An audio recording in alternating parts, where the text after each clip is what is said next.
You're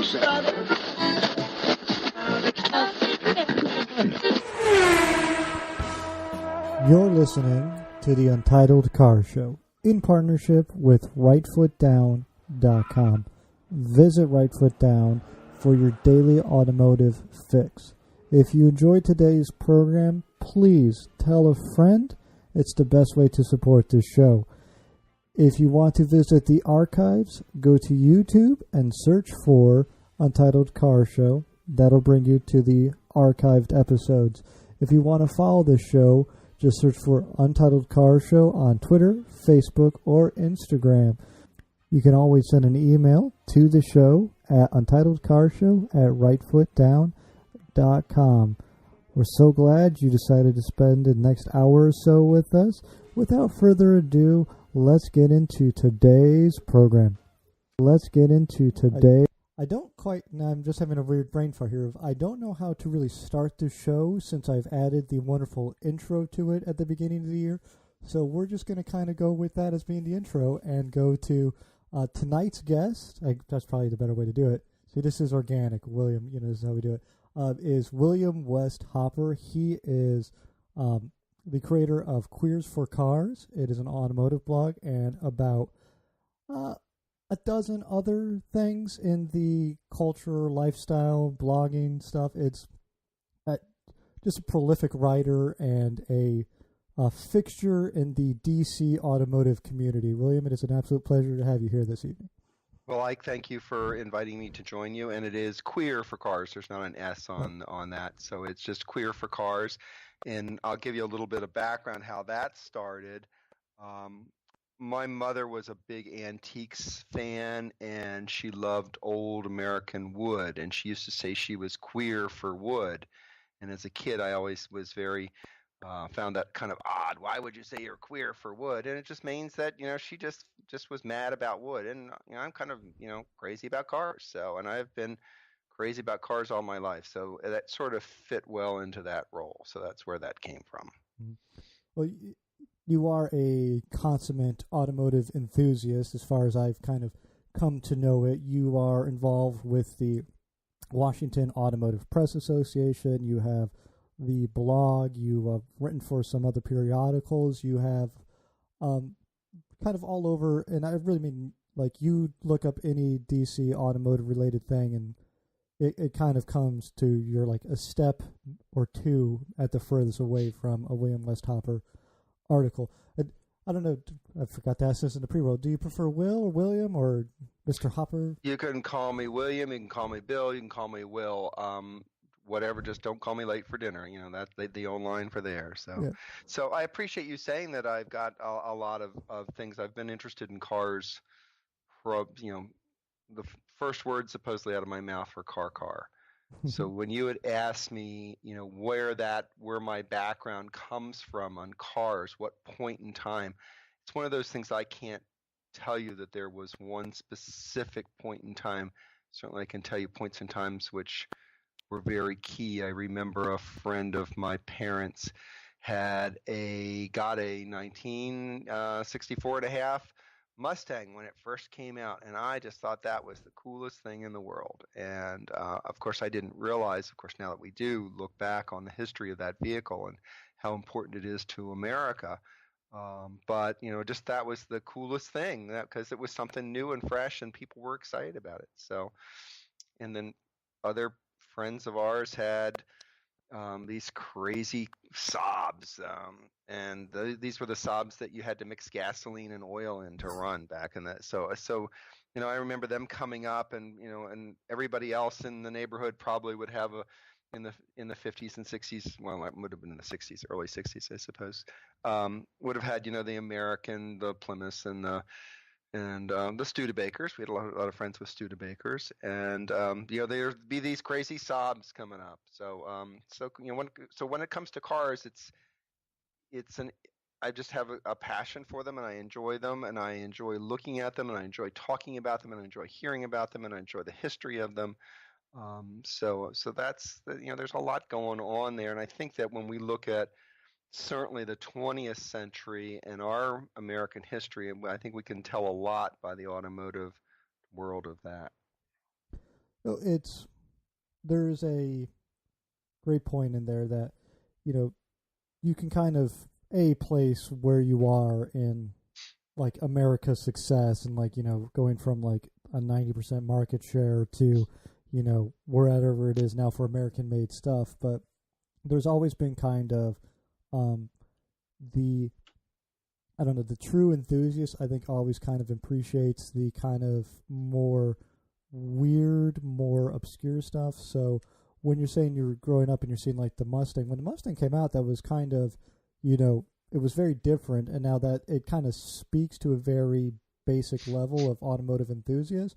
But like even the weird Saab stuff, yeah, you got to mix gas and oil together because there's still some like Soviet stuff kind of leaking over the border there in Sweden. But you have an affinity for kind of the weird and odd. Was that like growing up in that time and like embracing all that stuff? Was that kind of I know you said your first word was okay, car. so in high school, and I was in high school. I graduated in 1975, and a majority of, and I grew up in southeastern Pennsylvania, and Pennsylvania is a very much of an automobile state. Um, and friends of mine in school had Novas, and they had Chevelles, and there was one kid who was rich. He had a Monte Carlo, like a 70, I think it was a 72 or 73 Monte Carlo. So what do you think that, what do you think that I lusted after? Well, when I got my driver's license, and I suppose that must have been like 73, I lusted after that Opel GT, bright orange Opel GT that was sitting on the lot that nobody would buy forever. It sat there, and I was like, well, it needs a home. I want that. But then I really sat down and thought, what I really need is a Peugeot diesel. So I wanted a four-door Peugeot diesel. So all my, the kids are running around with hopped up Novas, and for those of us of my generation, remember that the rear wheels. There was a lot, this high rider or low rider thing. Well, in those days, it was always the rear wheels. The rear end of the car was always jacked up, and the backup lights, which were new at that time, were always turned on. That was the sort of the symbol that you were cool. That's And it's funny. You go back to Pennsylvania today, and you'll go into some of the communities, and you'll see that same thing goes on. Corvettes, which we think of as sort of my generation of I'm getting close. I'm 59 years old, and you think of that as sort of the older guys. I don't remember Corvettes very much from when I was a kid, but I do remember those kind of interesting. I remember the first Mercedes that came. We lived out in a farm in the country, and there was nobody around. We were on 55 acres, and there was this, must have been like a 68 Mercedes. It was probably like a 280 SE or something that came tooling around, and there was a piece of property across the street that was for sale. And they decided to go driving on it, and it was like March. So they went driving on it, and of course the car just sunk into the mud. So we ended up having to, they wandered over, and they were, turned out that they were musicians from the Philadelphia Symphony. So they were not, not your just ordinary everyday person. They were kind of cultural characters. My parents were very active in the theater in Manhattan, so we had lots of theatrical people out of our lives. So my mother invited them in for a beer, and we went over and called the neighbor up the street with the tractor, and the tractor came and pulled it out, and here's this beautiful Mercedes just covered in mud. So we didn't have, it wasn't like we had a hose or anything to go hose it down. So they continued having some beer or wine or whatever it was, and here's this big Mercedes, and then they drove back to Philadelphia. So I mean, those are some of the car things that I remember. And one of my mother's my mother was she was a single parent, and she had a lot of lady friends, and one of her lady friends had this fabulous Studebaker Hawk. And she would come out, and I remember the little vents on the front of it. They should always have those open. And I was like, "Why are those open? I don't understand that." And of course, then she explained how the air went through it, and that stuff. And what she was saving up, of course, for was the Avanti. I don't think she ever got that, but I remember that sort of. Those are the kind of things that when in car worlds that are always interesting. I The thing I think I have to ask, because I think the listeners would, you'd be remiss in pointing out to me if I did not, would be, you bought a diesel Peugeot? No, I did not. I desired a diesel Peugeot. And you should what you should ask is what we were driving at the time. What did I learn to drive on? You haven't got you got to I get. don't. We've gone like off the rails. Is to have it here, but so yeah, let's take a step back then and go. What did you learn to drive on then? Okay, I learned to drive on a 1966 Jeep Wagoneer with a 3 on the tree. And I learned to drive when I was 11 because I drove the lawn tractor around all the time. So I always did that. But in those days when you bought soda, we bought Coca-Cola. I was a big Coca-Cola drinker. They came in glass bottles and they came in wooden cases. 24 24 bottles in a wooden case. Yeah. Well, I was not tall enough to reach the pedals and certainly not tall enough to push the clutch. And as you can imagine, in 1966 or 64, I can't remember. I think it was a 64, but it was rebadged as a 66 or something. And that was a tough clutch pedal to put down in those things. So in the bench seat, I couldn't sit in the bench seat and also reach the pedals and certainly push the clutch down. So I got one of those wooden Coke cases and put behind me so I could sit on that. And of course, in those days, yes, we did have seat belts, but we never used them.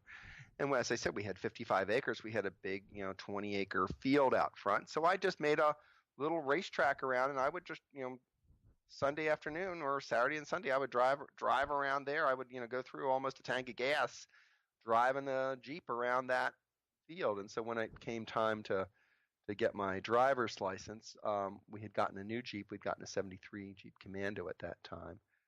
So that's sort of where what was I driving when I was, in high school. We'd also in 1970, mother had really made the big switch, and she was she was World War II kid and did not trust the Germans. So there was no way she was buying a Volkswagen Beetle. She did buy a 1970 Toyota Corona with automatic transmission, and she did not believe in any of the modern technology. So it didn't have an AM/FM radio. It had an AM radio, and it certainly did not have air conditioning because she did not believe in that. So that was my idea of luxury was a car with an FM radio and air conditioning. And then if you really wanted to go all out, you would go out with power windows and power locks. Who needs that though? That's too fancy. Something might break. Yeah. Well, in those days, they couldn't break because they were they were built to last forever. So that's true. So that was 1970. So what, you were driving around the Commando while she had the Corona? Yeah. Well, so I drove she drove the. I drove the Commando to school because it got 15 miles to the gallon. It would have the same engine and same engine that the Wagoneer had in it, that 6-cylinder of the time. But the Wagoneer only got 12 miles to the gallon. So when we got the Commando, it got 15 miles to the gallon in 1973, and that was pretty snazzy. But we didn't spend the money and buy power brakes. Had power steering. It was the first car that we had with power steering. So you can imagine that I'd learned to drive on that old Jeep Wagoneer without power steering and power brakes, and and certainly a standard shift. So it was it was tough. And then the 4-wheel drive on it was it had this thing you pulled out of the center console, or the center hump there. It did not have locking diffs because she didn't want to get out in the snow and unlock diffs. Or lock the diffs up. So, but it was a cool. I look at them today and I go, that would have been cool to have that. So, yeah, the old Jeeps have I'm not a big fan of Wranglers by any stretch of the imagination, but the old other Jeeps all have a very endearing quality to them. Well, those CJs. I was out for a walk the other day here in my neighborhood in Northwest Washington, and there was a kid who was probably 18, 19, and he had a CJ probably from the late 70s, early 80s. It was still a CJ, and I said, you've got a real Jeep. And he said, yeah, I've got a CJ. And I was like, oh, I'm so glad to see that this kid, the city kid, because most of the kids here in DC, they see public transportation. They're not real car people. But, and he got all excited that I actually knew that it was a real Jeep. So It's going to and from DC as often as I do. You can definitely see the one crazy car nut like down any stretch of like any block, because you'll be like driving and it'll be like, smart car, like car to go, and then it'll be like a couple of Camrys with the giant Camry deck, a Civic, and then it'll be like a Jaguar F-Type, and you'll be like, something doesn't match there, and then you keep going, it's more like beige, like old Volvos, stuff like that, and you're like, but there was an F-Type back there, like what's going on? And then occasionally you'll see like big lifted Jeeps, which I think is hilarious given the limited amount of off-roading that you can really do in the district, but I guess you can go outside. I don't know, it's just funny to me. Like, you can definitely spot the one person on every block who's really all about their car in the district. Yeah. Absolutely. And I'm the guy in the neighborhood that when we have and we have a pretty close neighborhood, everybody gets together for kind of neighborhood dinners and things like that. So when I go over there, and we don't have kids, so all the dads come over and talk to me about cars and what am I driving and whatever. And of course, we have a neighbor across the street who's from Traverse City, Michigan, and he drives a Lexus, and I give him a hard time every time I say, why, you're from Michigan and you're driving a Lexus. He says, I know I should be driving a Cadillac. And I said, you should absolutely be driving a Cadillac. What's wrong with you? Shame on him. He should know better than this. Yeah. It's not like Cadillac's a bad brand. No, I know, and certainly, and that's one of the things that's kind of cool is to see the changes in the brands so much. Cadillac certainly has changed a lot, and with the upcoming Washington Auto Show, I think I always get a kick out of going to the shows and just seeing how different the brands are today from 5 years ago. Even simple 5 years ago. It's going to be interesting to see what FCA does with their Chrysler brands. Well, they've killed off so many of the other things, and we see the 300 there, and that's aging. It'll be interesting to see how they change that. Of course, getting back to the Jeeps, when they did try to change the Jeeps with those square headlights, as we all know, Jeeps only have round headlights. Yeah. And then, of course, when they put in those little, tiny eyebrow slit headlights, it was like, well, that's not a Jeep, but that's just part of that styling, the styling thing. So, what goes around comes around. So. Now that's an interesting thing too. Is I know we're randomly changing topic here, but bigger like sticklers to tradition just for the sake of tradition, Jeep people or Porsche people? Like, well, the only true Porsche is a rear-engined, like air-cooled Porsche, and everything else is not a Porsche. Like those people, like, well, that's yes, but that's kind of a Porsche, but that's more of a Beetle now than what a Porsche has become. Like, or the Jeep people who like you can't change the shape of the headlights, you can't mess with it, otherwise it's not a real Jeep. Well, and Porsche is a classic one to look at from its inception from the the 50s and 60s when we first saw them here, and basically they were really not much more than Volkswagen Beetles in some way. They were certainly more expensive, and then there was Audi out there. So that was so different than the Porsche with the air-cooled engine, of course, the original Volkswagen Beetle with the air-cooled engine, and and then Audi sat there, and of course, Audi had a terrible reputation back in the 70s. Not only from in the 80s when it had its unintended acceleration, which was really the first big thing, and then but back in those days, they were just, if you drove an Audi, you would always check the oil level before you started your engine, because in the middle of the night oil could have just totally disappeared. It may not have drained on the floor, but it just may not be in the engine anymore. Where it went, who knows? But that was part of its thing. So they all had their quirks, that's for sure. Mm-hmm.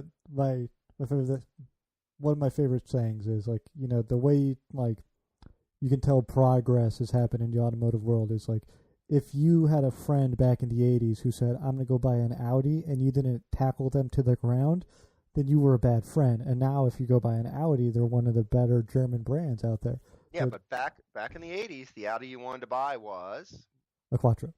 Yeah, well, a Quattro Coupe is what you wanted. See, I'm weird. Did they ever make the Quattro? And this is a random. Did they ever make the Quattro in a wagon? I don't think so, right? They probably did for the European market, but not for the American market. Audi was back in those days was such an odd little car. I mean, they were just they were there, but very few people bought them. And then back in the 70s, I remember the Audi Fox was or the which and the 100 LS was the big thing, and then it became the 5000 and that type of stuff, and then there was that Audi coupe, that little Audi coupe was like was the hot car basically. I'd say when I got out of college, that was one of the hot cars. Of course, that's not the car I was driving. I bought a first generation RX-7, 1979, which was the car of my dream. I just loved that car to death, and enjoyed it, and then passed it on to a buddy of mine who was younger than I was, who had just gotten out of the military, and he drove it for a while. I also passed on a couple girlfriends to him too, but it's a whole different story. I kept giving him a hard time. I said, "You got my girlfriends and my car," and he said, "Yeah, it seems to be that way." So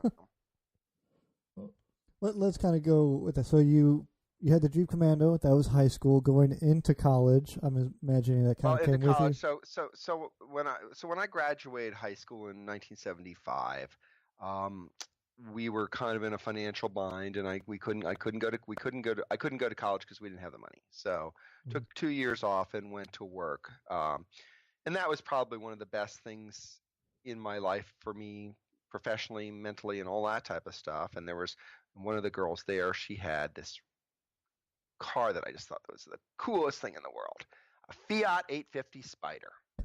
She had just gotten married, and so I was like, what was I, 19? So she was like 25 or 27, and I thought she was, this older woman. She and I, we got along very well. And her husband, that she was newly married, he had the Audi Fox. He was a young CPA, and she would come to work in that car. And I just thought that was the coolest little car in the world. And then there was a guy who was working at one of the IBM facilities in the building, and he had the Fiat 124 Spider, which of course was the one she truly lusted after. I think she lusted after him and the car. And there's a whole another involved story, because I used to call her Mrs. Robinson with me, but that was a whole different thing.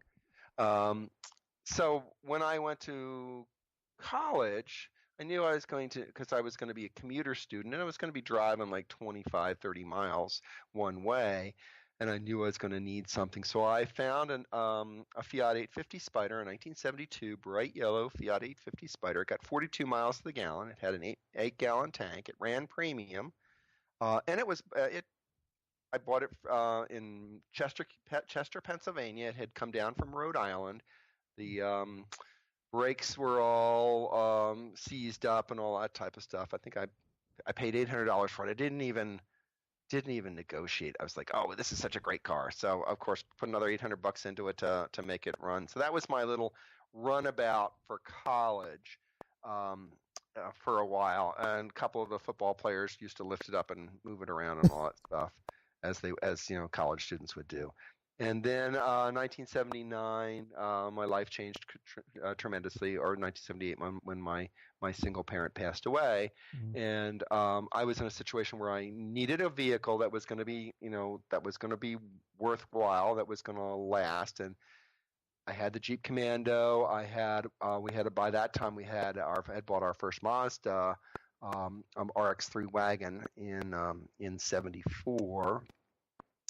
So that was so I really loved the rotary engine vehicles, and when that RX-7 came out, I just thought that was the greatest thing. I wanted a Datsun 240Z when they came out, but that was not, and even a Toyota Celica when they came out in the early 70s, but that wasn't going to happen. So there I was in a situation where I needed dependable transportation, because transportation was important for me to get to school and for everything else. I had the Jeep, which wasn't that dependable, but it was a good workhorse. So I took the RX-3 wagon, and I took the little 850 Spider, which by that time had been run over by an RV, a motorhome, in a Kmart parking lot.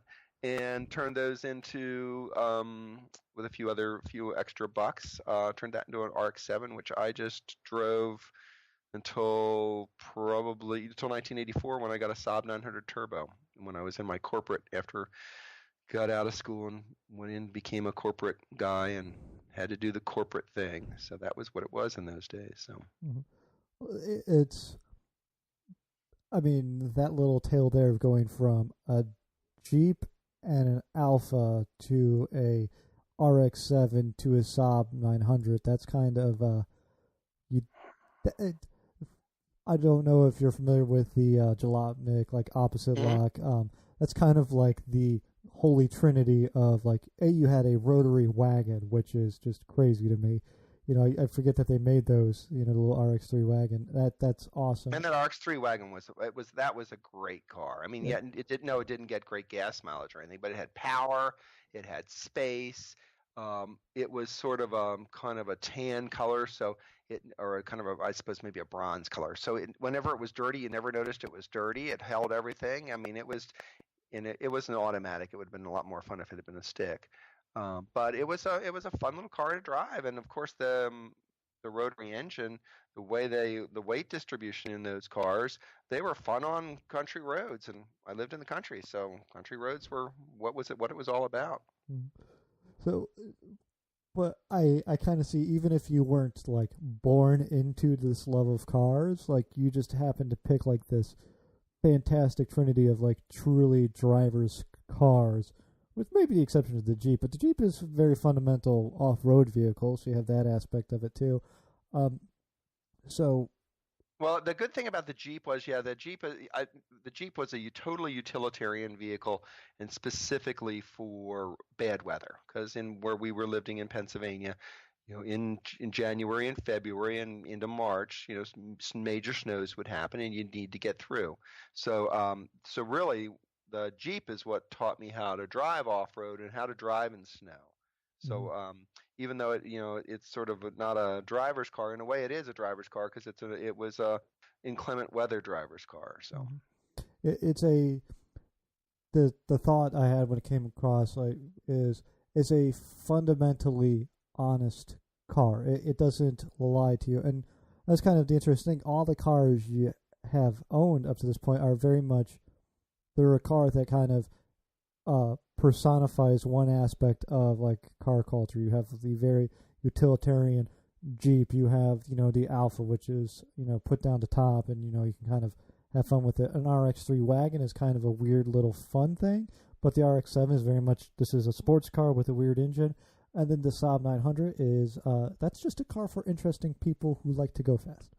So well, that car, of all the cars that I had, the Jeep certainly was. The Jeep was the only female car that I ever had because it always had a lot of problems. All the rest of my cars have been male. The Saab 900 Turbo really was, again, it could have been a woman, but I think it was just a high maintenance man because it was always having trouble. I mean, there was all in between.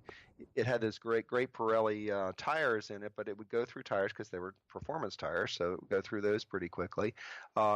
It bit a off of one of the gears in the flywheel. It bit a gear off, or a bit of a tine off of that. So the good thing about the RX-7 and the Jeep is those were the two cars that I really learned to work on myself, changing points and plugs. The RX-7 and the RX-3, those carried two sets of points and for their plugs, as whereas the Jeep only had one set of points.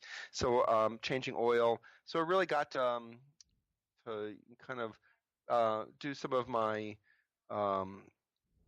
technical side of things with that during that period of time, and that really started that. And then after that, when I got into the Mercedes phase, then there was a time a couple years ago with some buddies, I bought a 190 2.3 16 valve that we bought as a project car, and that was a great car.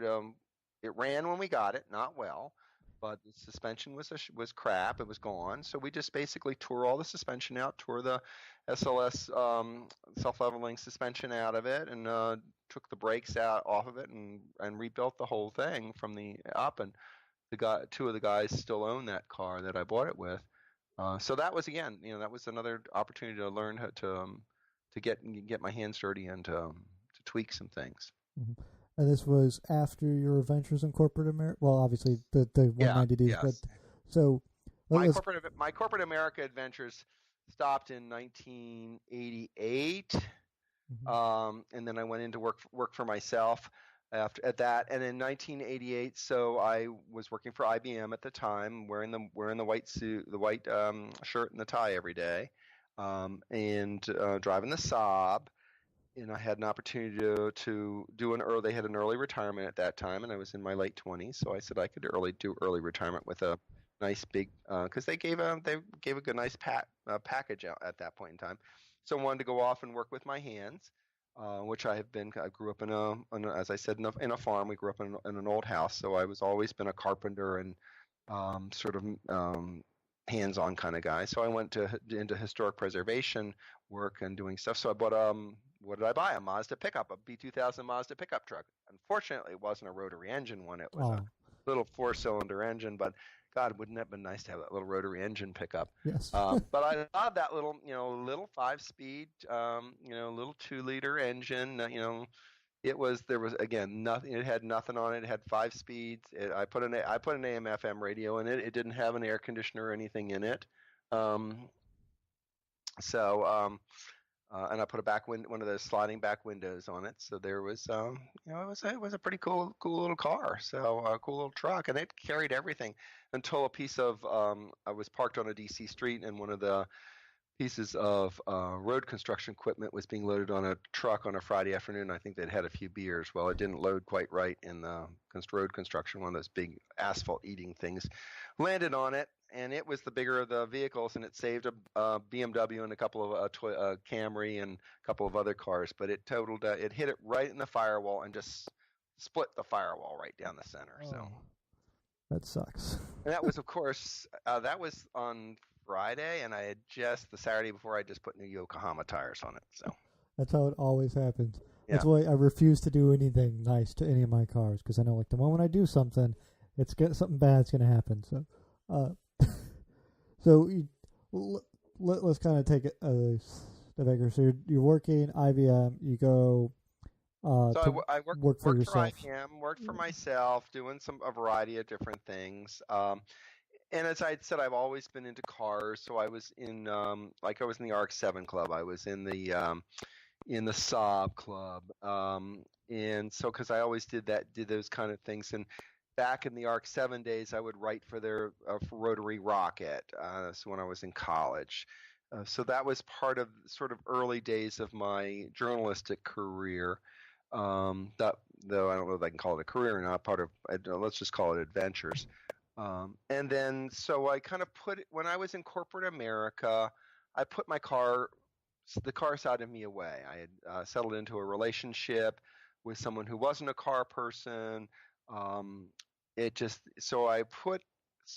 would say I put my car side of me away from probably when I was 30 to when I was 40. I lost 10 years in the car world. And at around 40, I came out of it, and it's like, there's something missing. There's something absolutely missing in my life, and it was cars. I realized, because my first corporate job was being a fleet manager, so there was cars in that world and all that type of stuff. But when I'm kind of in around 1988 till basically 1997 or so, there really weren't any cars. So we bought we had bought an MX-6 at that point in time. We had a 81 Mustang and some other cars, but it wasn't, I wasn't as passionate about it, and I realized that I missed that part of my life. So that's and I was on a professional board for the industry that I was in, and the president of the professional board, her husband was a club racer. And he would go off and do club racing and do vintage racing. And she asked me one day what I really want to do with my life. And I said, I want to go out racing with your husband. She looked at me like, what are you talking about? He almost kills himself every weekend. I said, I know. I want to go out and do stuff with him. And I ran into him at the Deutschmark a couple of years ago, and I introduce myself. And he says, "Yeah, I know you from somewhere." And I said, "Well, your ex-wife and all this type of stuff." I said, "But I want you to know you're the one who really got me back into cars." Right. And because of he, that's what right around that same time as we had bought our first Mercedes Benz, and I joined the Mercedes Benz Club and became very active in that, which is where I got back into working on cars again. I got into autocross. I got into some racing, or at least not racing, but high performance driving schools, and doing some of the stuff, and that was a lot of fun. And that's also where I got involved in writing their newsletter, and then ended up editing their newsletter, and then I ended up writing for their national magazine, and then I ended up overseeing their national magazine. Um, so that was really, that period of time in the '90s, when I got back, that was a very happy time for me to get back into cars. And now that I'm involved with the Washington Automotive Press Association, it's kind of interesting to see the passion of a car enthusiast that I have.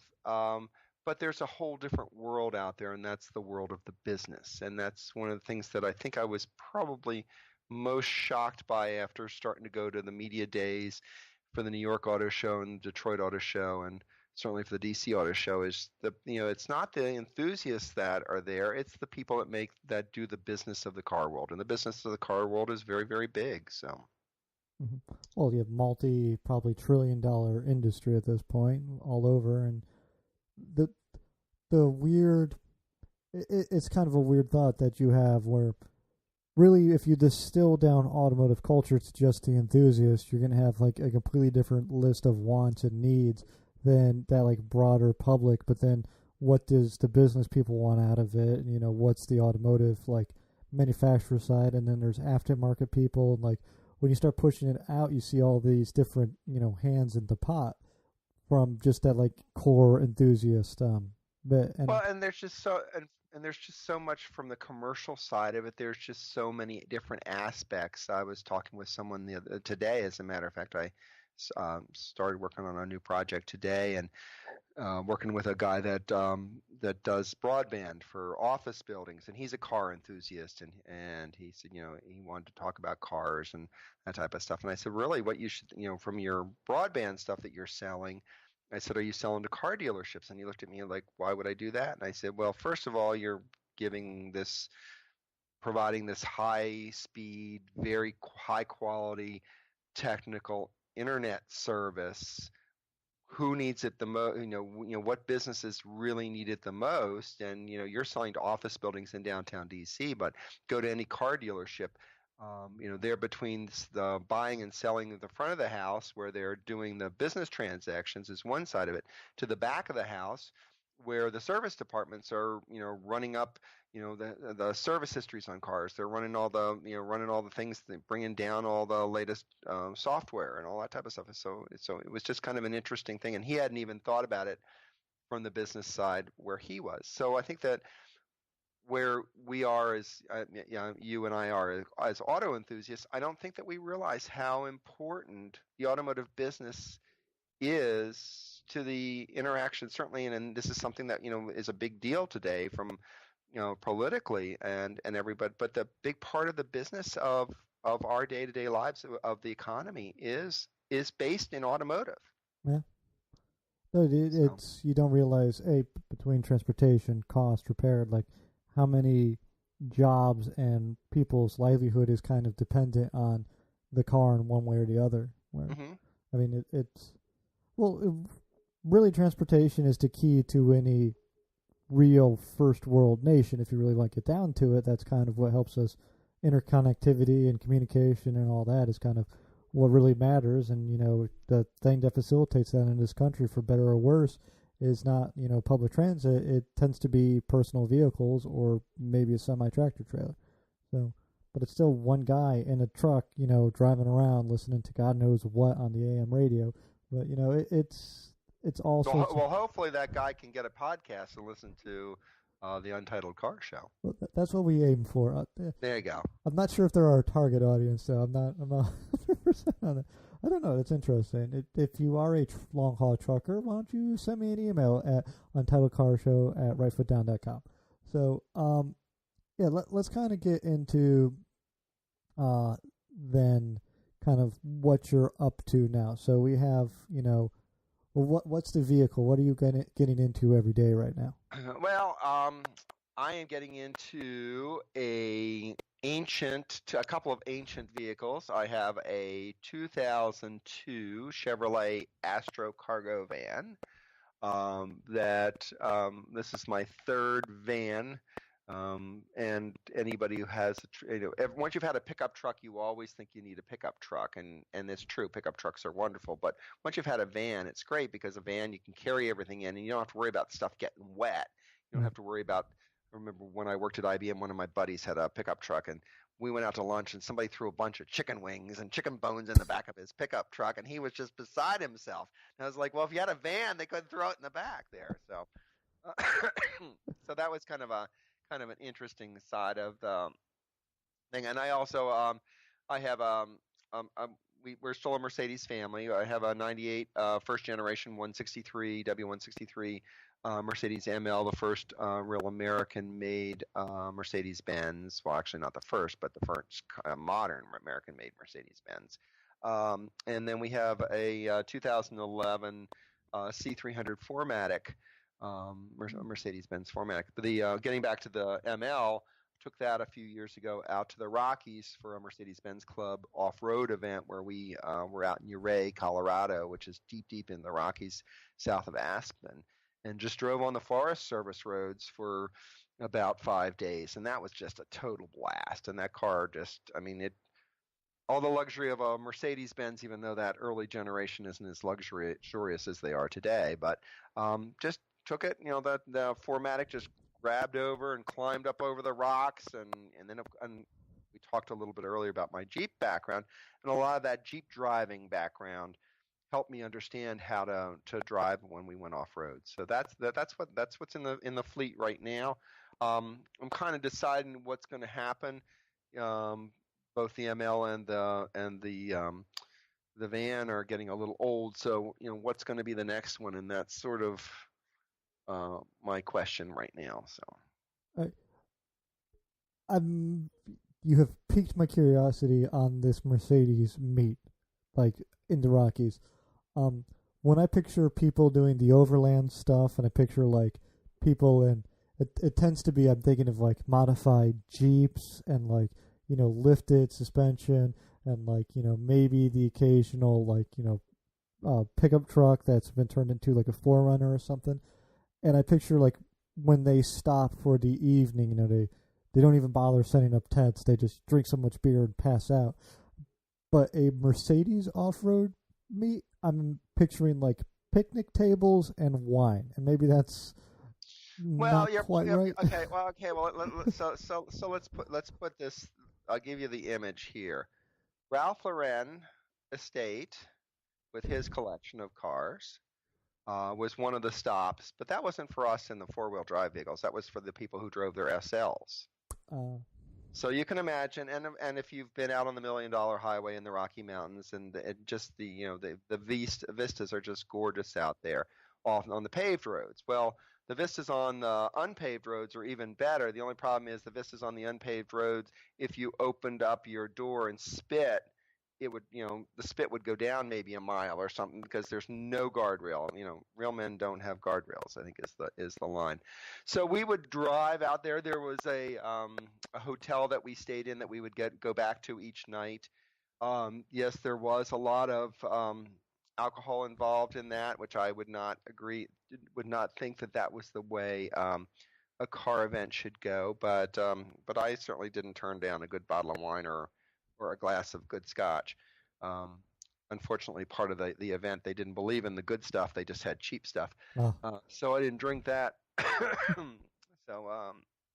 But it was just kind of a fun thing. And, every day we'd get up in the morning and have breakfast. And at the end of the event, there was the ultimate goal that you wanted to have. The award that you wanted to get was the dirty Jeep or the dirty truck award, dirty Mercedes-Benz award, the dirtiest one. And a buddy of mine here in DC, young guy, Aaron Streeter, won that because the two of us both drove our matching MLs from the East Coast out there, and he was very proud to win the dirtiest Mercedes award that on that trip. So that was a lot of fun. It always sounds fun doing like the car adventure stuff. I mean, there's as an automotive enthusiast, really what you want to do is you want to be able to spend as much time and have a story to tell around your car. Honestly, driving cross country. Have you driven across the country? Yeah, I drove that. I have not driven all the way to California, but driving back and forth to the Rockies was as far as I've done. I've driven up to Maine, and I've driven down to Florida. I have not driven all the way to Key West, but I've gotten down as close to like Miami or something. So I mean, those are those are the trips. Of all the cars that road trip cars, that ML has been a great road trip car. Whenever I go into a car dealership or a Mercedes-Benz dealership and talk to the service guys, they look at me and they go, "Well, that's the worst car we ever made." And I said, "Well, this one actually was pretty good." And a few years ago, I ran an event at the Mercedes-Benz factory in Tuscaloosa, Alabama, where this vehicle was made, and we had a display of all the, basically we brought the Mercedes-Benzes home to where they were made, and mine was made in probably I think the second week of production in '97, in January of '97. So the guy, the guy, a couple of them came out and they would look at the VIN numbers. And oh, I was on the line for this, and mine was the oldest on the line there at this event. Oh yeah, I was on the line. Did this hold together? Did this fall off? Because we never thought that this would stay together, and so it was kind of interesting to hear from the guys that actually, and gals that actually were producing the vehicles, but they were sort of doing it by the fly in early '97 when this vehicle was a pretty hot end vehicle. I mean, it was a hard vehicle to get when it first came out. But kind of funny when they say, "Well, did you find that this fell off?" And I said, "Well, no, I didn't have any problems with that." He said, "We never thought they would stay. That would stay on." It's I can't imagine meeting someone who built one of my cars. That's absolutely phenomenal. So, yeah, I got a picture somewhere of myself, and there were like 5 of them that had all been on the line when this vehicle had gone through it. So, that's pretty awesome. So, yeah.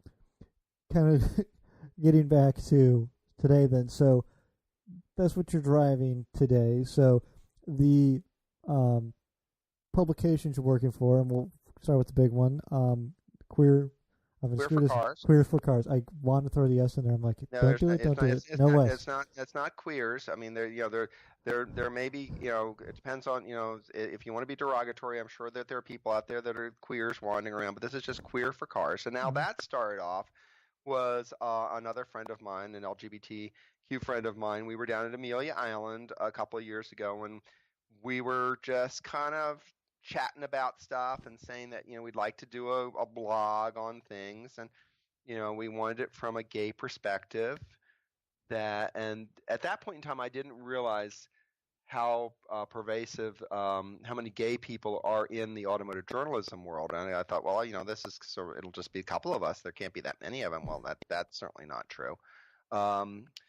And so we kind of came up with, we came up with a bunch of different stuff, and Queer for Cars is what we came up with. Needless to say, I haven't quite gotten him to write for me. He's a fabulous automotive photographer, but he went off to do some stuff. He's going to be I'm hosting an event at the Washington Auto Show on February 2nd.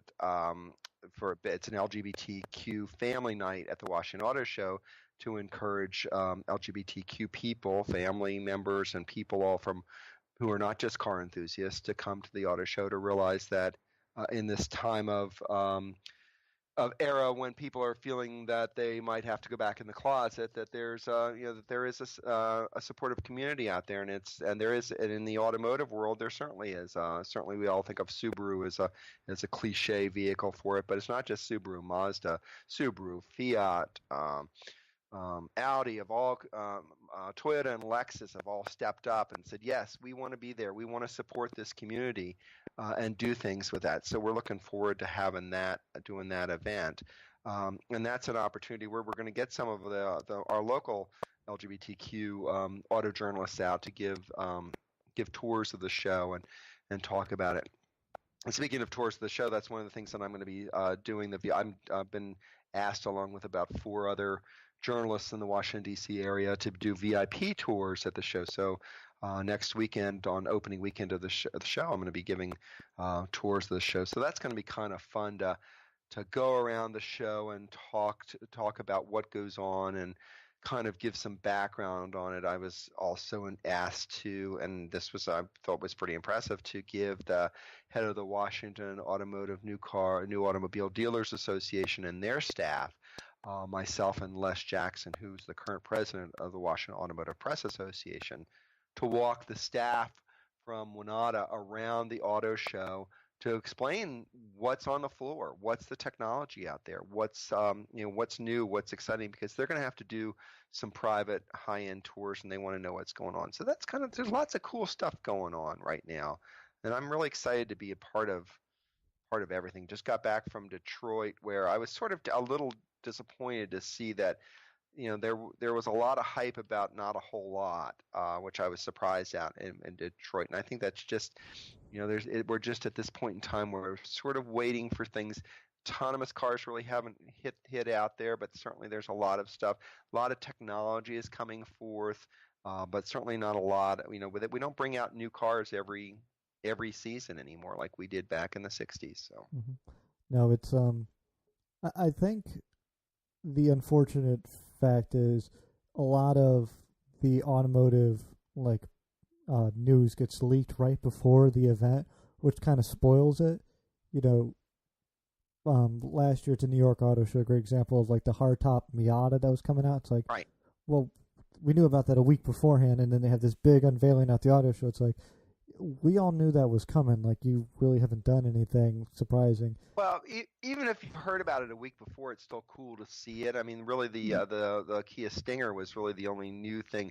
Yes, there's a new Camry out there, and one of my friends in the local Washington press said, finally, a Camry to get for an automotive enthusiast to get excited about. It's like, okay, this has got to be something. So, and I haven't really gotten up close, and a new Lexus to come out with that as well. So I think there were some things that were at the auto show that are exciting. The Volkswagen keeps bringing out, the thing that we all are hoping that we will finally see on the road, the Volkswagen bus. They had had an electric bus there, which they had an electric bus there last year. So I mean, it wasn't anything new, but it makes people happy. So I can't think of a better term for it than this, so I'm just going to use it.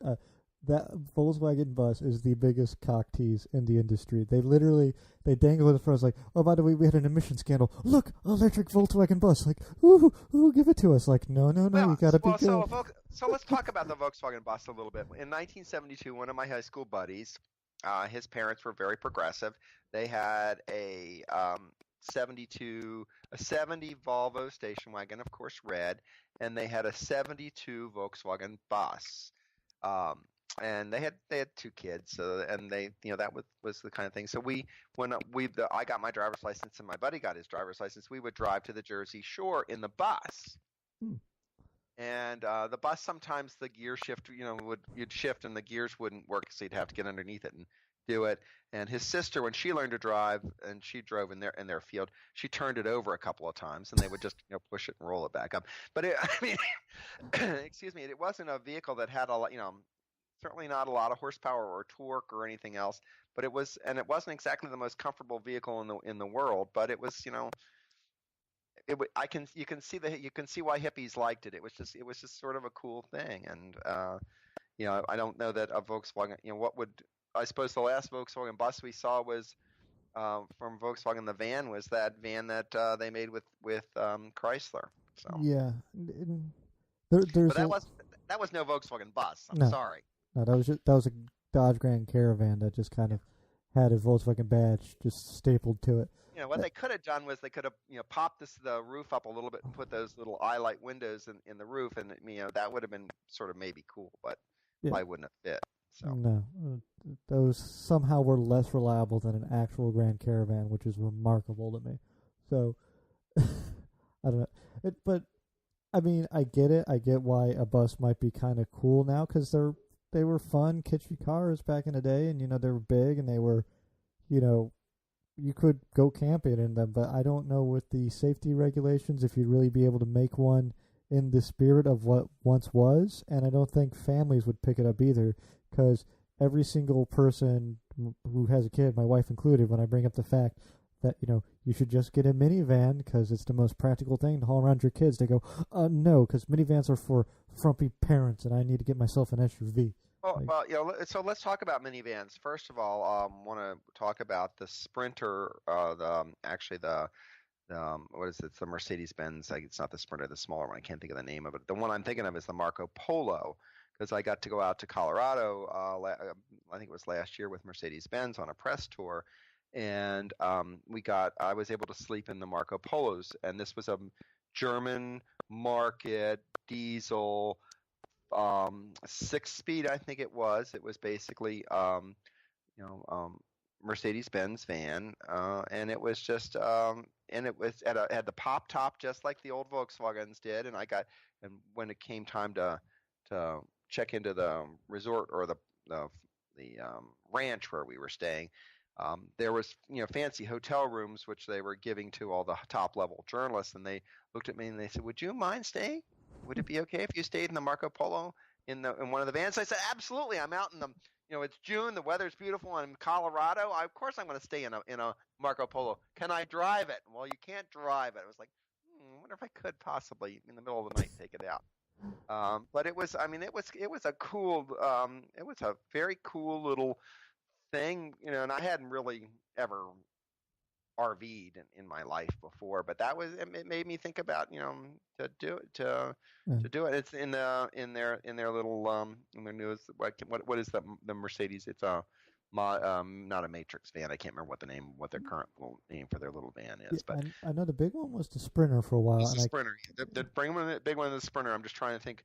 Yeah, I should know what this thing is. I can't see it in my name in my head. So, like and my then the other one that was fun, where you talk about mom and dad, freaking out. Got to go out to Summit Point this past summer with Toyota for One Lap America when they were racing the Siennas, yes. and that was a blast. And we got to drive the Sienna around Maine on Summit, and then we handed it over back to back to the real race drivers, and they pulled the seats out and took it back out on the track, and kept running it for their thing, and then they packed it up at night and drove to the next racetrack for the next day. So We actually, I found out about that just a little too late. Like, where it was like, hey, there's a thing going on, and you could go do it. I'm like, well, I am 4 hours away from it right now, and it will probably be over before then. But we actually did speak on the show with the designer of the Sienna, so from that event, which was really fun. And I told him, I'm like, I think the minivan is just about the perfect form of transportation, because I'm sure you get this a lot too, where someone goes to you, what kind of car should I get? And really what they want you to do is reinforce their bad idea. And what I always tell them is, I have like two goes to. I either go with you should get a minivan or you should get a like Toyota Camry. Because if you don't give a crap about cars, you should just buy one of those things. Like, do you need something to carry shit? Minivan. Do you need something with good fuel economy? Go get like a Civic. Like, that's about how far I go with it. So, well, I mean, as I said about the Astro, I mean, once you've had a van, yeah. I mean, you get to carry everything. I'm always amazed when I put stuff, and no, vans are not sports cars, and don't expect them to drive like sports cars. But doesn't mean that you can't have fun in them, and they haul everything. And certainly, that Sienna out on the racetrack was a lot of fun to cruise around Yeah. in. So. Well, it's crazy to me. You look at a modern minivan, and almost without fail, they all have about 300 horsepower, and they're huge, yeah, but they're not that much heavier than a full-size car. And you think a 300 horsepower full-size car that's got some get up and go, yeah, you might have to put in some plywood or like throw in the neighborhood kids in the back, but you can still get up and move in one of those things. And I don't think a lot of people realize that now. So not everyone listening obviously does. So I guess we could move on. Well, and honestly, minivans are, the practicality of hauling people and stuff. I mean, that's one of the things that's interesting when you're hauling. If you've got a lot of people in there, people don't come just by themselves. They usually come with bags or with backpacks, or and certainly if you're in a situation where you're in a resort town, they're coming with luggage if you're hauling stuff around. So you need to have a little bit of space in there, and you can't just get everything in the in the four-door sedan in the trunk. And sometimes having a minivan is great. And then Mm-hmm. when you need to haul the lumber and the Christmas tree, all that stuff is available. So. Mm-hmm. I've just pictured if you had any idea before we started this interview that we would be at at 1 hour in talking about minivans this No, month. it's like, yeah, we can, I mean, we can. I told you we could go on forever and talk about all kinds of different stuff. So. Mm-hmm. So I forgot where we were at the purpose of the auto show thing. So somehow we went from the auto show to there, which is hilarious to me.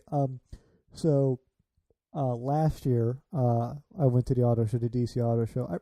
I really enjoyed the DC Auto Show. It's not by any stretch of the imagination as big as like a New York or a Detroit or Chicago auto show. Actually, I'm gonna challenge you on that. I do think it is as big. I think it is. It may not be as big as New York. I think it rivals. I don't think that Detroit is as big as everybody thinks it is. When the first time I went to Detroit, I was like, oh, is this it? Well, where's the rest of this? After going, our show is on 2 floors, and this year they're adding another floor to it. And one of the things I always hear about our show, our hometown show, oh, it's not very exciting. It doesn't have any cool new releases. Again, we talked a little bit earlier about the business of the automobile industry. And I don't think anybody realizes that the Washington Auto Show, yes, there is a consumer side to it that most people see, but the thing that they don't see is the regulator side, is the business side that goes on. This week, or starting right after the inauguration, as we know, the inauguration a lot of the balls and all happen at the convention center. But right after that, they're moving into the auto show, and that's, by the way, the inauguration is the reason our auto show has moved out a week.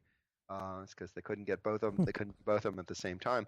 But there's going to be an international mobility talks thing that's going to happen on Tuesday, and that's going to really bring a lot of the international automotive businesses together.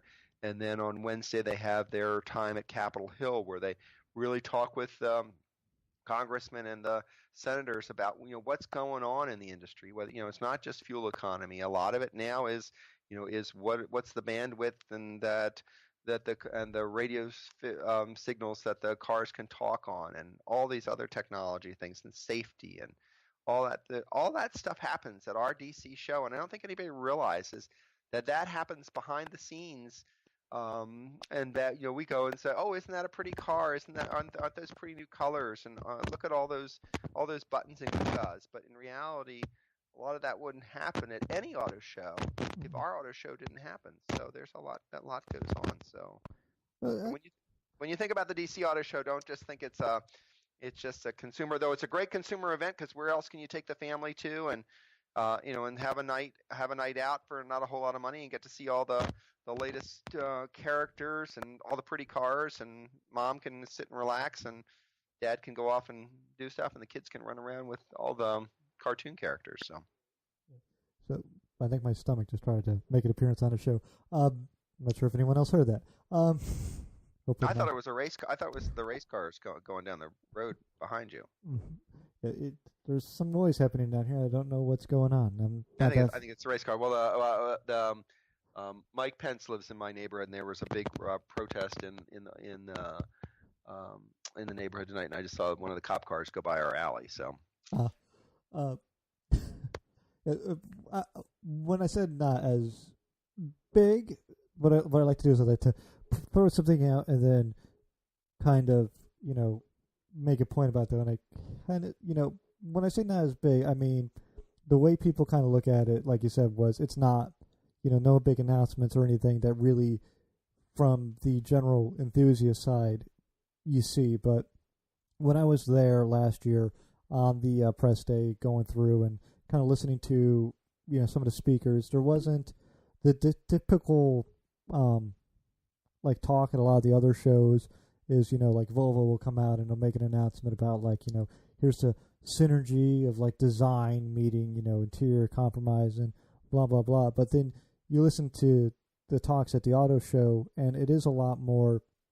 It is a lot of that, but then you get a lot of stuff where it's like we're helping facilitate, moving forward in the next phase of like interconnected vehicles, and we have this stuff on the horizon. And you get speakers like I forget who it was, but there was a speaker from the National Highway Transportation Safety Administration, I think, last year, and then there was, if I remember, there was someone from the Department of Transportation spoke as well.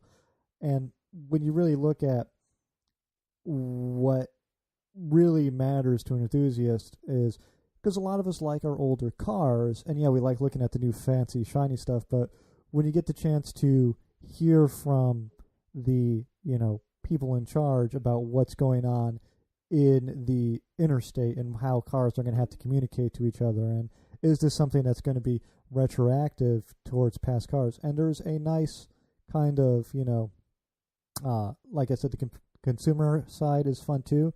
And if someone's listening who's in the area and is thinking about maybe trying to get into even the press side of things, there's chances to drive cars there where you can get in the car and drive it around a little bit.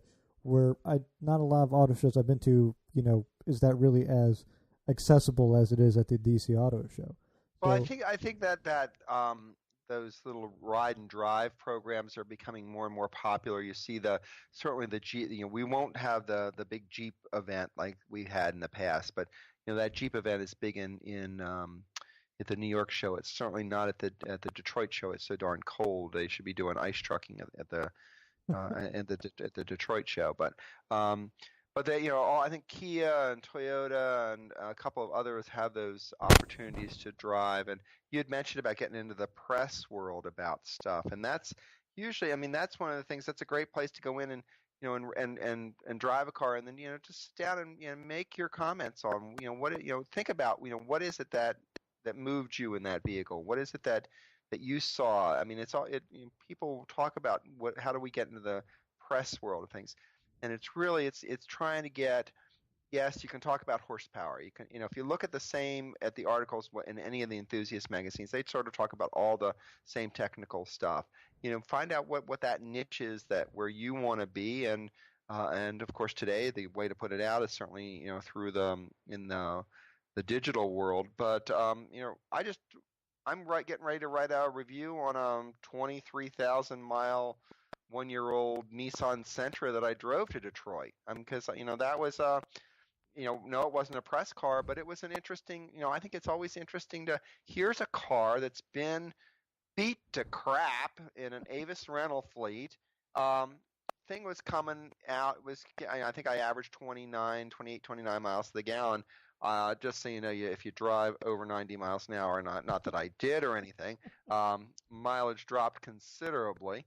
But if you stayed it right in the speed limit, mileage went way up, and I wouldn't know that, of course, because of course I drove the speed limit the whole time. But I'm just making that theorization, and from the fact that I got 26.5 miles to the gallon going out, and I got 32 miles an hour coming back. So I don't know how that happened. So of course not. No.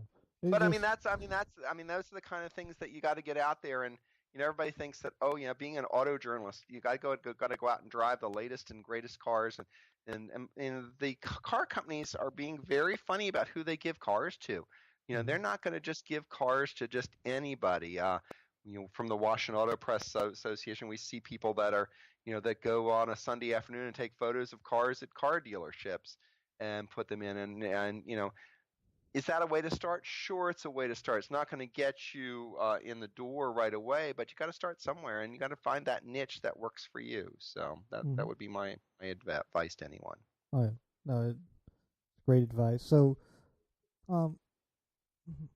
I had a thought, and it literally escaped my brain as it was leaving the mouth. So was it because we were talking about the Nissan Sentra? You're getting kind of excited. I'd gotten all your juices running on that minivan stuff, and then we got into the Camry stuff, and then I really blew it near the Sentra. So yeah. You might have to. We might have to lock you up in a room somewhere. I know, just hot minivan talk. It's all I'm about. It's like a wagon, but it's bigger. It's awesome. So.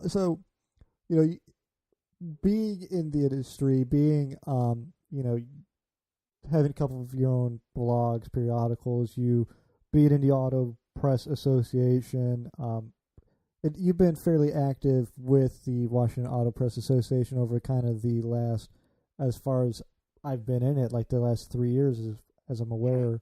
Um, like, I mean, how'd you kind of get wrapped up into doing that? I know there's like a vote at the end of the year.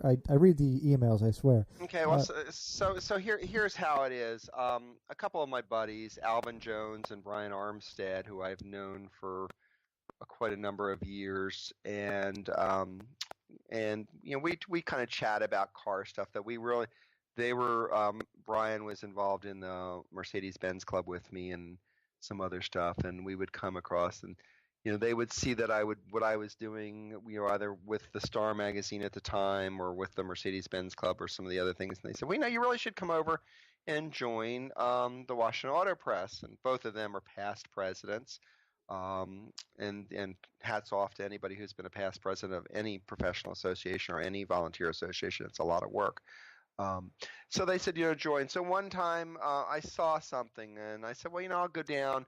It was a drive event with Fiat, as a matter of fact, at River Farm that they were hosting. So I went or responded that I'd like to come. I was invited to attend.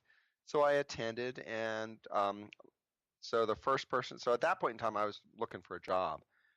So I went to Lisa Barrow, who many of you may remember from Motor Week. She was certainly one of the starting stars on Motor Week, and she's now the head of the East Coast PR for Fiat Chrysler.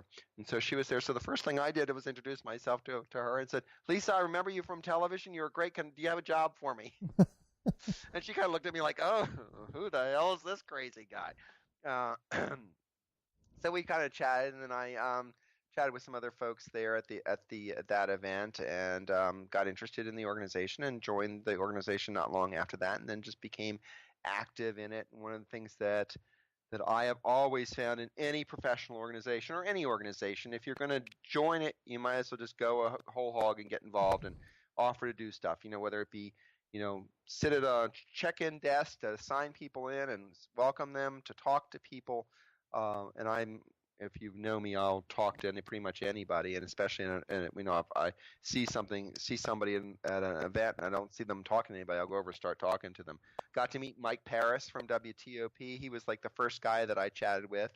And one of the things I found out in this journalism world is most of the journalists, they're great when they have a keyboard in front of them, or they're great when they have a piece of paper and a pencil in front of them, but they don't really want to talk a whole lot. And so you just kind of go and, hey, how you doing? What's your name? My name is, and just get them going and get them to talk about stuff. And it's interesting. And that's sort of, I'm a networker, and everything I've ever done, I've kind of networked through stuff. And so it's been nice. So now I've gotten to know, I know Lisa. As a matter of fact, I was just chatting with her tonight because she's going to be helping us with our event at the Washington Auto Show. And so I was chatting with her about some things, and then I was talking with the rep from our new PR rep from Kia the other day, and just kind of talking to them, and what is it that I can do for you? One of the things that you find in almost anything, especially this business, but I think pretty much any business, is people always come out to and say, what do you have for me? What can you give me? Here's what I need. And if you go to people and say, how can I help you? What can I do for you? You'll find that opens up a lot of doors too. And I found that has been very helpful, certainly with Auto Press Association, working with the PR folks. Is like, how can we, what can William West Hopper do to help you? And that's opened up some doors for me. And I've been very, very, I don't want to really quite use the word blessed, since everybody uses that word these days, but I've been very lucky that I have been when I've asked for things from car companies, I'm amazed when, I come up with an idea for a story. And, I came up with an idea because I was interested in the Volvo. I got an opportunity to drive the new XC90 for a week not long ago and really enjoyed that vehicle. And I was interested in the heritage of the vehicle. So I said, I want to work, think about doing something on a heritage story, because that Volvo 4 or 5 years ago, Volvo was going to be like Saab. It was going to be like Plymouth. It was gonna be like Saturn. It was going to Yeah. be gone. And Volvo's come back, better than ever. And when you think Volvo is, now run, it's owned by the Chinese. It's still run by the thugs, and we go like Chinese. Come on now, Chinese don't build cars. But actually, you know the the Scandinavians are building the car, but the Chinese are the ones that are managing. And Volvo, I think, is a better car today than it's ever been. It's not certainly not the car from that 1970 Volvo wagon, that DL wagon that I was talking about earlier. But it's a great vehicle. And another, you'd asked me earlier, what was the coolest or the best vehicle I drove this year?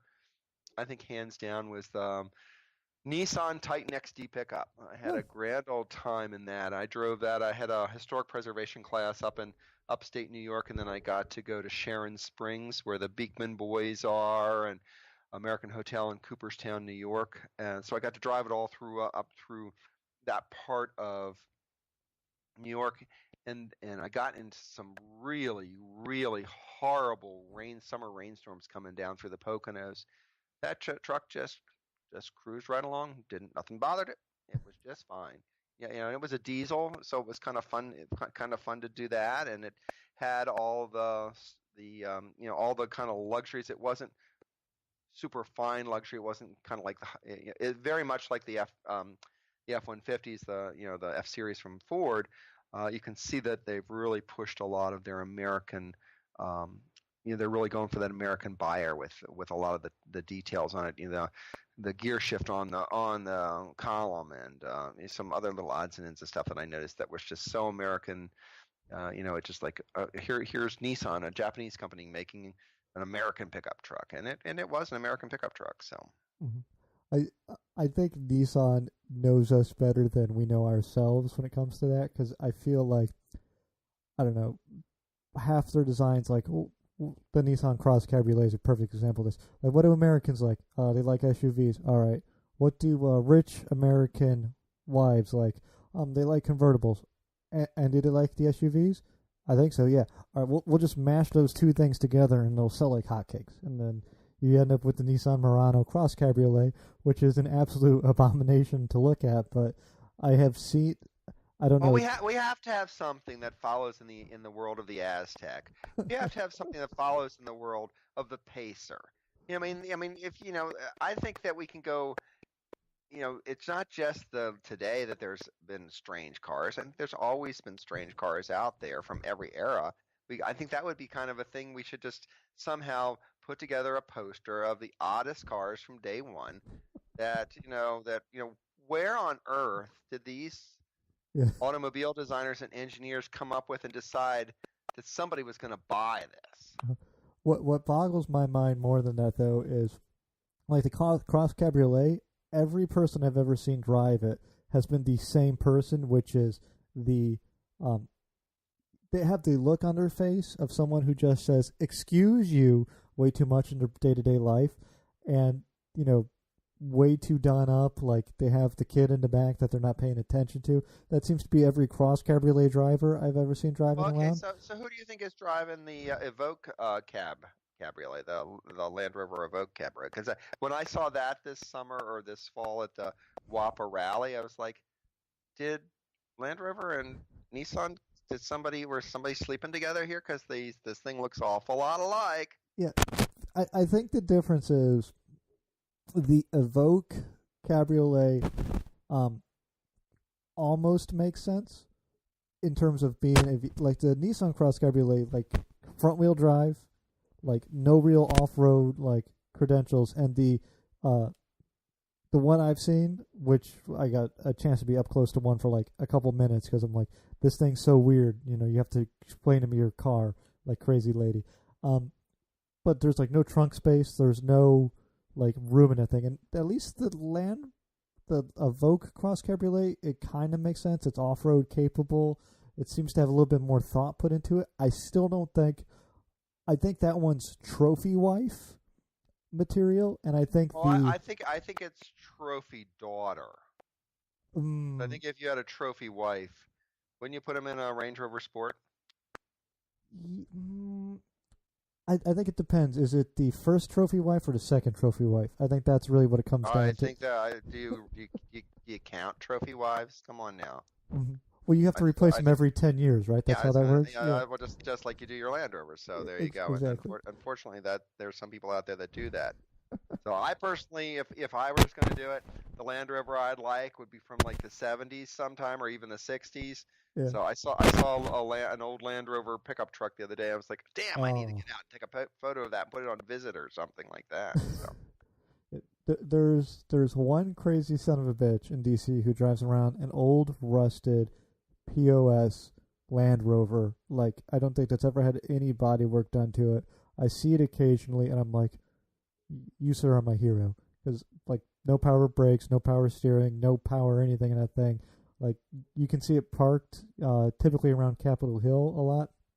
Doug yeah, but DeMiro. but but when the atomic the world comes to an end and that atomic blast goes and kills all the electronics in the cars, Mhm. that thing will still run. Exactly. I, I, I love that thing. Like, there's nothing more like, oh, that is the essence of utilitarian transportation, and it's British, and somehow it's running, which makes it even better.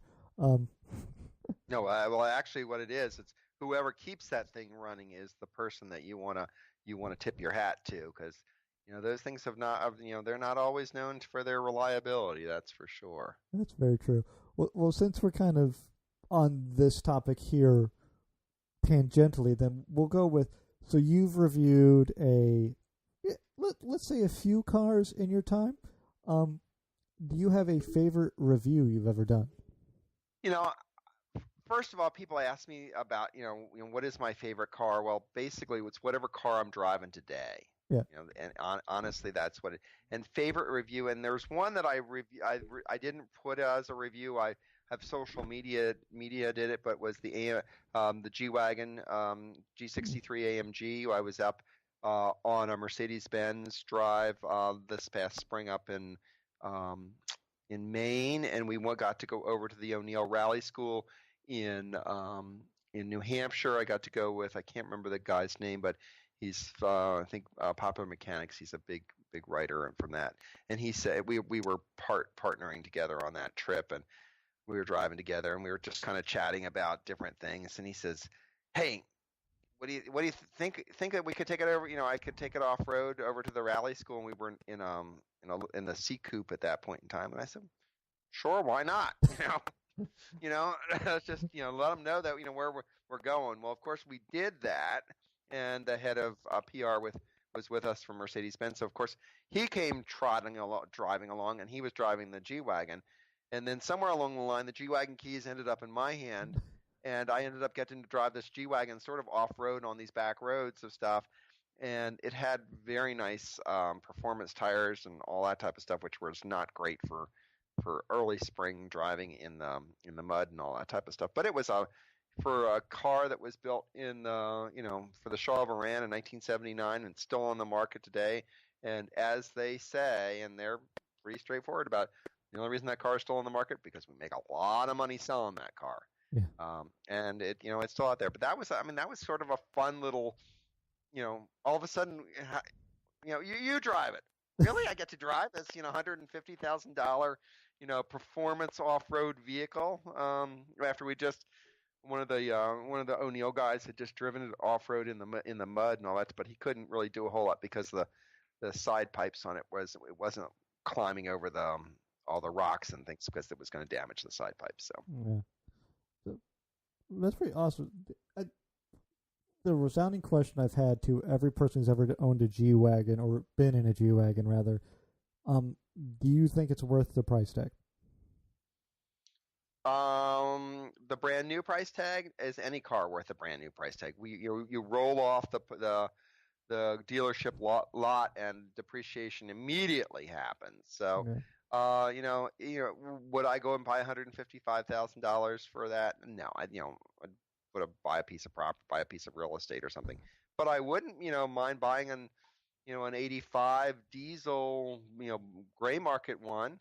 Yeah. There's some cool ones out there. I mean, get a two-door G-Wagon from the mid '80s or something. That would have been cool. Mm-hmm. Be cool to have. Yeah, I would. if I could have a car, I wouldn't mind it. I wouldn't mind a G-Wagon at all. I mean, that would be, very, very, in my list of cars that I would want to have. So, Okay, that pretty honest answer there. Then, so then let's kind of change gears here a little bit. Then on, so if you were given, someone came to you and said, um, "I have a bucket full of funds, and I want you to do your dream project with it. And you just given unlimited funds, you can just go out and do whatever you want with it, but you have to write an automotive story based on it. Is there anything that you have in your head that's kind of like the dream project to do? well, I think I would probably come up with an older vehicle, and maybe do some kind of historical restoration.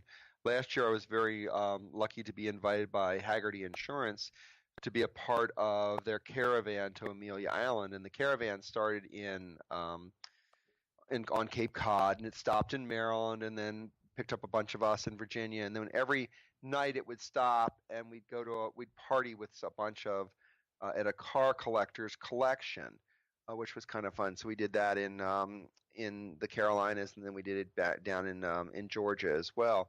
So it was kind of fun to see. And there was one guy there and I don't know what wouldn't call it a rat rod. I don't know what it was. I think it was like a Model A or something that he had set up and he had built to do the Dakar to I think the Peking Dakar rally or something, and he does that every year to Paris I think it's Peking to Paris or something like that. Yeah. And that was, I mean, here was this car, no fenders, not a whole lot of stuff, and it was cruising down the highway at 60 and 70, holding tight on the when we get on the highways. I don't know that it would be a long, but I think that would be a fun thing to do. I'd like to do something like that. Certainly, a classic, something classic and odd. I mean, that's something that you wouldn't normally find. I have a friend who has a 1960 Mark III, I think it is, Jaguar Mark III, sitting in her garage that's rusting and rotting away, sadly, with 11,000 miles on it, that her husband had gotten when they lived in New York in the 60s, and it died in the mid 80s, so they just parked it. Something like that, just something very cool that you wouldn't see, anywhere else, that'd be very different, and probably wouldn't be you'd put $100,000 into it, and it would be still worth the $7,000 of that it was when it was in the junkyard. So that'd probably be where. But knowing me, I'd probably be conservative and take some money and buy a piece of real estate. But when talk about this thing, this I'll go back to the 190 16 valve, the 1980, I think it was an 87 Mercedes-Benz little Banker's hot rod. Four guys in the Mercedes Club, we kind of were talking, this is a cult car. We all thought it was a great car. And wouldn't it be cool to have one? And one of the guys is a Mercedes-Benz mechanic, and he came and said, one of my buddies has got a black 16 valve with 5-speed. It's for sale for $1,500, but I think I can get it for $1,000. For some reason, I had $1,000 in cash, which is never happens, in my pocket. So I whipped that $1,000 in cash and put it in his hand, and I said, "You go buy it right now." And then I said to the other guys, I said, "We're buying a car." And oh, really? He said, I said, it's $1,000. He says $1,000. So of course he went to the guy and said, here's $1,000. And the guy said, oh, I can't sell it for $1,000. He said, no, but you said you'd sell it for $1,000. So of course he ended up buying. He ended up accepting $7,000. So our friend who was the Mercedes mechanic said, well, it's $1,000 to buy it, probably $600 in parts, and it'll be great. We'll be able to drive it. It'll be great. Well, the $600 in parts kind of came and went, and a few more thousand. And I finally said to him, I said, the car is worth, I think at that point in time, on eBay, you could probably get one for about $6,000. I said, once we get to that $6,000 mark, we really have to be careful not to put not to put too much money in it. So that was the car that we took apart. Got some 400E brakes, put calipers on it, put some Bilstein shocks on it, and within the year we had a racing event or a club Mercedes-Benz Club Starfest event out at Summit Point coming up, and this was 2010. So we had we got this in the end of 2008. So we spent 2009 and 2010 and the beginning of 2010, just kind of making this car drivable, and went to the junkyard to go up to Crazy Ray's and pulled stuff, and somewhere along the line we did a little extravaganza, and we found one of the guys found a 92 Sportline interior with the red piping on it, so we pulled that. It needed a new dash, so we did that. So, and it was a great little car that was a fun to drive. And I think at that point in time we were like at the $5,500 mark. We didn't really care. We insured it for the basic stuff to insure it for, put a historic tag on it, and bought. We did it as a project car to take apart and build, which is what we redid it. We never really got. I think they're still working on the fuel injection system. That would never really quite worked. But and it had maybe 200,000 miles or something on it.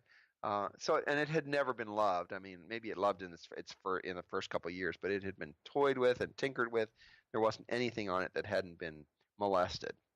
But take it around the track, and it was a blast. So I mean, so there is a kind of fun thing, because you put a little blood, sweat, and tears in it. You had some buddies to play with it with, and it worked out well. So I think that would be, if I was going to do that, that would be a project for me. It's that very fundamental thing we all like about cars is, it's not at the end of the day, yes, we're car enthusiasts, but the story and the interaction around them is what kind of makes them really special in our lives. So, slightly over on time, but that's fine. Well, I told you we could go on for hours and hours and hours. So yeah, so we're gonna go through for 2017. So been working on coming up with some stuff. So the way I always tagline the show for people who are listening who might not know is I always say it's kind of like Inside the Actor Studio, but a bit more for cars. So I decided I would take that in 2017. I'd spring this upon the guests without their knowledge, which is going to be fun. We're going to do a quick round of questions, very similar to the way that happens on the Inside the Actor Studio. So if you've never seen Inside the Actor Studio, this is strange to you. Yeah, I love Inside the Actor Studio. It's a great show. Mm-hmm. So some of these questions may seem familiar to you, and some may not. Then, so I don't know. I'm a little scared about the questions now. All right. So we'll go with number one then. What is your favorite car? Right today, if I had to choose a car, I'm really kind of excited about the new Alphas, what are the Giulias or whatever I can. Yeah, like Giulietta or something. Julias. Yeah, I think those are kind of, and that new Stelvio, the new SUV. Those are kind of the cars that would be that's right now the car that I'm would be excited about. All right. What is your least favorite car? That's a hard one to go, because I don't know that there is a car that's my least favorite car. I think as I said, I like all cars, but I suppose the car that I would least want to drive. Let me see if I could think about what that would be. I suppose it would have to be a Yugo. That's a good one. What modification trend turned you off? So we're talking like donks, stance, like the big bro trucks, maybe like truck nuts, something like that. What is your particular turnoff in the automotive world? You had to mention truck nuts, because I was thinking truck nuts are kind of the thing. Honestly, there's nothing that turns me off. It may not be my style, but somebody out there like that enough to do that, and and they're proud of it, so good for them. So I'm going to say there's really nothing that turns me off. I'm just I'm just happy that somebody went off and made that thing. Here I'll give you my ultimate thing that I think is the most disgusting thing in cars. Are you ready for it? I am ready for it. All right, it's those little air freshener trees. Yes, yes, I agree 100%.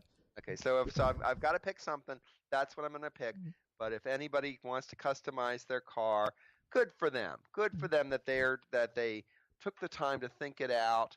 I remember being 10 years old and getting the J.C. Whitney catalog and going through it page by page, going, ooh, what was side marker light? Now, what if I ordered some side marker lights, what I could do with that?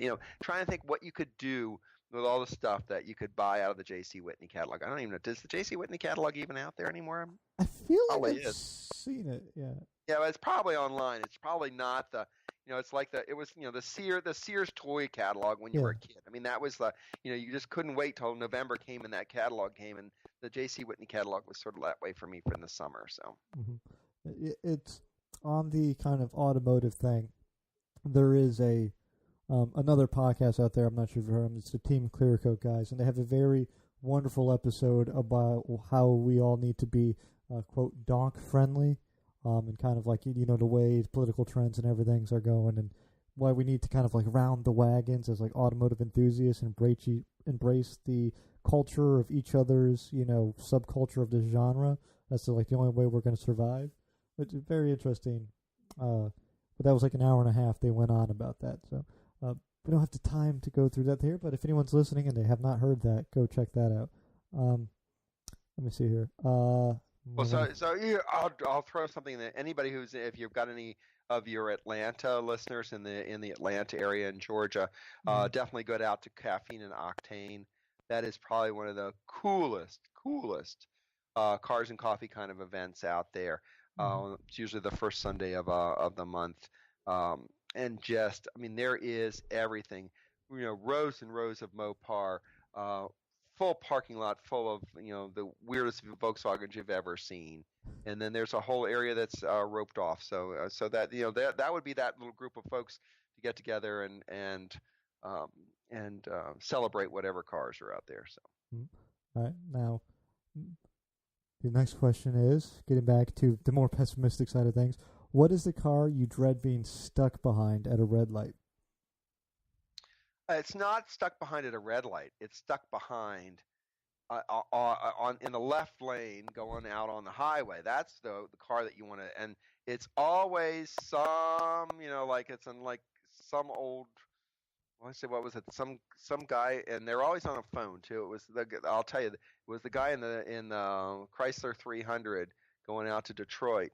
He would just be on his phone and stuck in that left lane, and he would not not go anyway. And then of course I get around him to the right and pass him, which I know you're not supposed to do, and go, and then he would barrel along behind me, and then all of a sudden he'd be on his phone again, and then left. So anybody who sits in the left lane, it could be any car. So there you go. So it's more of a driver than a car. Is that can I use that as an answer? That's fine, because that question was almost what car do you dread being stuck behind in the left lane. So very, very, I might have to tweak that question a bit then. It's actually being stuck behind in a red light. Any car is cool to be stuck behind in the red light because you got to look at that. So so where did they get that add-on? They have an AMG add-on on their Sentra.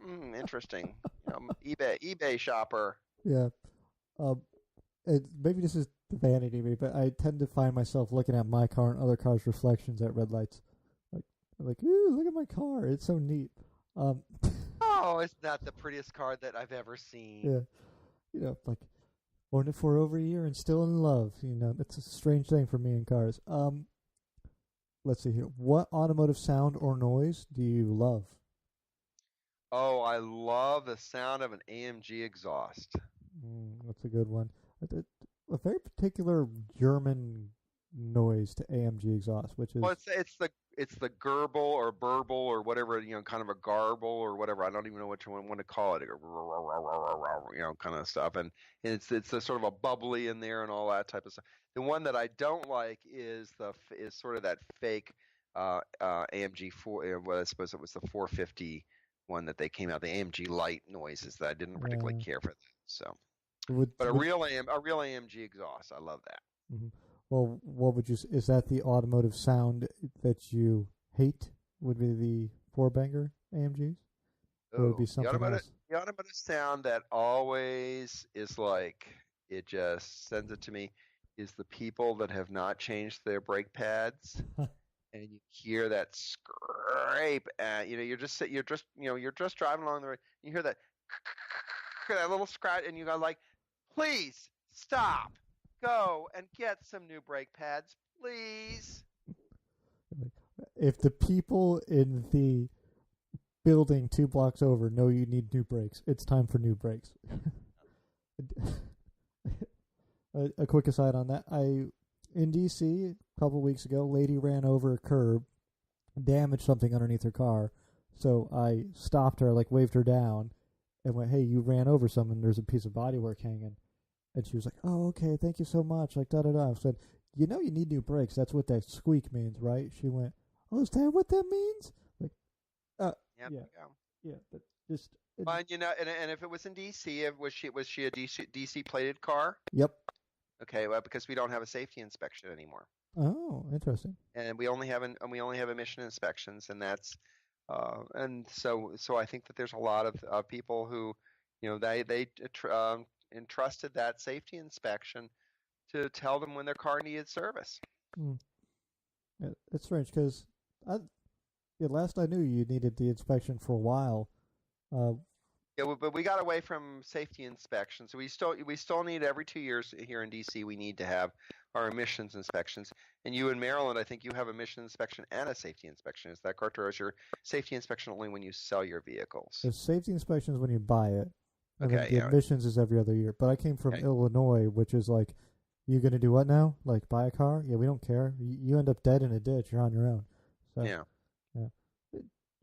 I mean, DC, what's the chance that a car is going to run into a pedestrian? I mean, that's really what you need the safety inspection for, but yeah, who cares? All right, and then last question, which is the question I ask all the guests, or try to at least, is what do you think the hardest food to eat while driving is?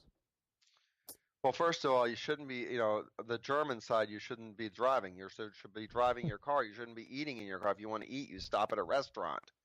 What what would be? I suppose fresh sushi. You see, okay, and this is what this always turns into is, I need a jingle for this, but like Ike's done dumb things in cars. Fresh sushi, not as bad as you would think, because you got the chopsticks and you just pick it up and put it in your mouth, and then you shift, and then you use the chopsticks and you get. Well, it's the putting adding the little. All the little add-ons and the soy sauce and everything else. Opening the soy sauce, that would be the hard part. And then, of course, you have soy sauce on your hands, and put it on your steering wheel. Then the car smells of soy sauce. Come on now. That's a good point. The adding of the soy sauce on that would make it a lot more difficult. Yes. I have done the terrible idea of, like, I'm at a truck stop, I'm going to grab the sushi because F it. I don't... I apparently hate myself. You want to, because you're a healthy guy and you want a colon cleanse. So there's nothing better than truck stop sushi. Everybody knows that. Yeah. It's one of those things where you sit there and you go, I'm trying to be healthy. Do I get the burger at the sushi place and the French fries, or do I get the burger and the French fries at the truck stop, which will probably just clog me up, or do I risk the sushi, which will probably just run right through me? You know what? Let's try the sushi. You only make that mistake once, but have done before. So, sushi's a good one. The little unami would probably be harder, though, I would think, which is technically still sushi, I think. So. Well, I think you can pop. You can pop that. You just hope that you catch it. That's all. Otherwise, so if we're going to talk about food, when in my first job out of college, I went to work for a trucking company that was owned by a family, and there was 5 sons, and each son was more arrogant than the next. And there was a middle son, who was the most arrogant. And at Thanksgiving, we all got a turkey, as that's what they give employees as their sort of Thanksgiving bonus. And this son had, I think it was, must have been like a 75 Grand Prix. It was a really cool car. And he threw the turkey in the back. About May, he says, I got to get rid of this car. It stinks. Never taken the turkey out. How do you not take the turkey out? Well, he was rich. He was a rich kid, so he didn't need the turkey. But damn right, he was going to take a turkey because after all, it was given to all the employees. So what happened was one of the truck driver's sons had just turned 16, so he bought the car for $50 from him because it stunk so bad. Cleaned it up, and then the guy said about a month later, damn, I never sold that car. It's like, well, yeah, what you should never have done was left the damn turkey in the car from November to May. So because the turkey was in the wrapper, in the plastic wrapper, so of course by May the wrapper had exploded because the turkey had thawed and had done its little thing, and he just threw it in the back in the back seat. And it was a coupe, so he never went in the back seat, and I'm surprised because he was screwing everything. I can't believe he wasn't screwing things in the back seat, but that's a whole different story.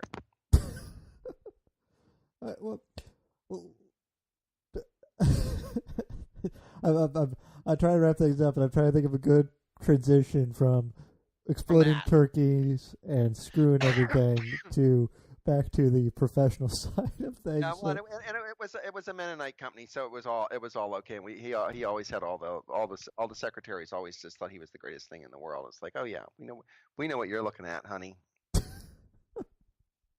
So, what can we expect coming from William West Hopper and Queer for Cars in, let's say, the upcoming year?